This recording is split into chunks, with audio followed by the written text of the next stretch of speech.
tell me that I'm never. Halo semua, salam sejahtera Malaysia. Selamat datang ke channel Fels Lifestyle. Terima kasih kerana terus setia dan bersama di dalam channel ini. Tuan-tuan dan puan-puan yang amat dihormati. Hari ini saya nak cerita satu isu ataupun satu persoalan ataupun komen yang sering kali saya terima melalui YouTube channel ini. Baru-baru ini, Tun Dr. Mahathir yang ditahan di IJN pada 2 minggu lepas, akhirnya selepas 2 minggu rawatan, Tun Mahathir dibenar keluar IJN. Disahkan oleh artikel pada 30 Julai. Tuan-tuan dan puan, ada yang bertanya, di saat usia Tun Mahathir yang hampir 100 tahun, yang baru saja genap 99 tahun pada Julai, ada persoalan yang ditimbulkan ramai orang. Masih mampukah Mahathir untuk bertahan? Karena beliau seringkali mendapat perawatan di IJN di saat usianya yang sudah hampir 100 tahun itu. Tuan-tuan, saya amat menghormati Tun Mahathir karena beliau pernah menjadi Perdana Menteri, bahkan sebanyak 2 kali. Namun kita dapat lihat Tun Mahathir, walaupun sudah dalam keadaan kritikal dalam isu politik kerana telah kalah teruk pada PRU15, beliau masih saja kita lihat berdendam memusuhi Anwar Ibrahim. Dan kita dapat lihat Dr. Mahathir masih lagi mahu bersaing di kancah politik Malaysia yang semakin hari semakin moden dan panas ini. Ada yang bertanya, adakah Mahathir ini sudah nyanyuk? Adakah Mahathir ini tidak mampu bertahan lagi sehingga beberapa tahun lagi? Semua itu ketentuan ilahi, ketentuan di atas. Jadi kita hormati setiap tindakan Tun Mahathir. Namun saudara-saudara, banyak juga gesaan yang diterima oleh Tun supaya beliau rehat, supaya beliau lebih banyak meluangkan waktu bersama dengan keluarga, cucu. Tapi saudara-saudara, kita masih dapat melihat Tun Mahathir masih saja kerap kali mengeluarkan kenyataan-kenyataan berkaitan dengan politik di Malaysia. Bahkan memusuhi Anwar Ibrahim pun masih lagi. Saudara-saudara, Tun Mahathir dibenar keluar IJN selepas 2 minggu rawatan. Bekas PM Tun Mahathir yang dimasukkan ke IJN dibenarkan pulang ke rumah hari ini bertarik 30 Julai. Menurut laporan media antarabangsa, pembantunya Sufi Yusof berkata, kesihatan Dr. Mahathir semakin baik dan beliau dibenarkan berehat di rumah.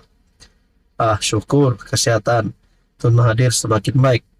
Pasti ada yang sehingga menangis terharu mendengar berita ini.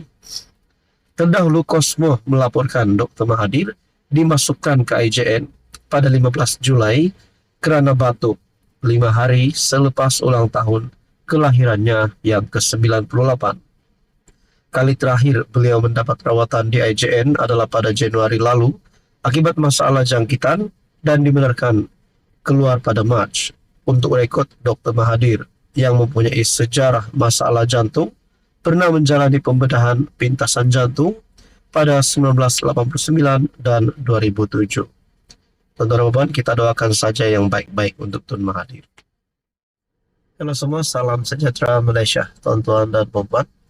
Ini satu isu hangat yang menyebutkan salah satu pemimpin daripada Perikatan Nasional yang terlibat dengan satu isu ataupun satu kes yang saya rasa ini adalah satu kes yang keji. Tuan-tuan dan puan, ini perkongsian daripada Harapan Daily pada 29 Julai. Melalui Harapan Daily, adun PN papah wanita mabuk ke bilik hotel, dedah keputusan hakim. Ahli Dewan Undangan Negeri Gombak Setia dari Perikatan Nasional, Muhammad Hilman Idham, dikatakan telah menjemput kenalan yang kemudiannya menjadi mangsa rogol kepada seorang ahli perniagaan Jadi saudara-saudara, ini adalah satu isu yang panas karena melibatkan perkara yang serius, yang keji, sehingga perkara ini ataupun berita ini menyebut wanita itu menjadi mangsa rogol kepada seorang ahli perniagaan. Mengikut satu kes pendakwaan, mangsa memberitahu telah dijemput oleh Hilman Idham untuk sambutan ulang tahun kelahirannya di sebuah restoran di hotel berkenaan bersama tertuduh dan beberapa lagi rakan lain pada penghujung 2020. Selepas makan malam di restoran itu, mereka beredar ke bilik karaoke.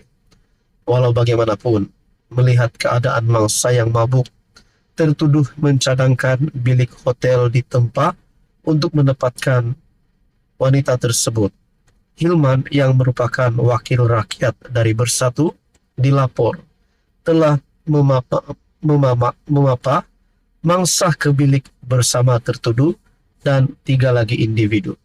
Saudara-saudara, persoalannya, adakah adun Bersatu ataupun daripada PN ini sedang membantu individu yang didakwa merogol wanita tersebut? Nah, itu menjadi persoalannya.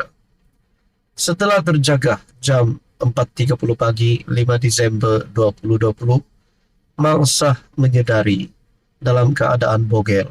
Lalu dia membuat laporan polis berhubung kejadian terbabit.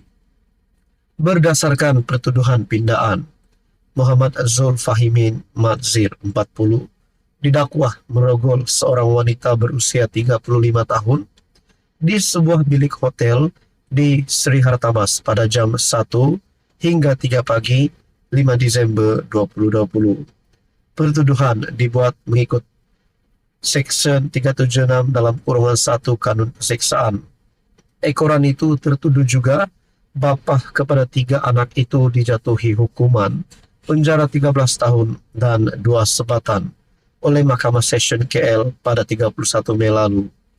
Hakim Nur Hasni Abdul Razak menjatuhkan hukuman itu selepas mendapati pasukan pendakwaan berjaya membuktikan prima facie, sementara pihak tertuduh gagal menimbulkan keraguan pada akhir kes pembelaan. Saudara-saudara, ini menjadi persoalannya adalah, adakah memang pemimpin daripada Bersatu dan PN ini terlibat dengan kekejian ini? Ataupun ini sekaligus menjadikan satu terjemahan kepada rakyat bahwa parti itu kotor. Nah, itu masing-masing ada pendapat. Jadi teman-teman berkaitan dengan isu ini, apa komen Anda?